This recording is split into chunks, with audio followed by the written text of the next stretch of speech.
भक्त के कुछ लक्षण होते हैं, वो भी हमारे अंदर विद्यमान होने चाहिए।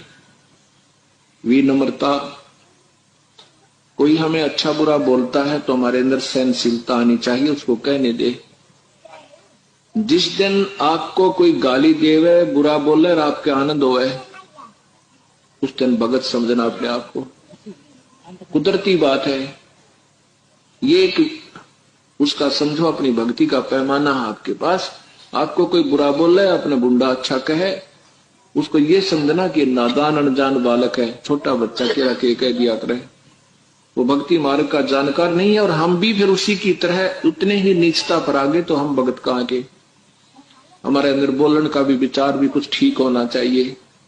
आपस में अपने भक्त आत्माओं के साथ भी हमारा बोलना बहुत प्यार का होना चाहिए, और आम व्यक्ति के साथ भी ऐसा विचार व्यवहार करें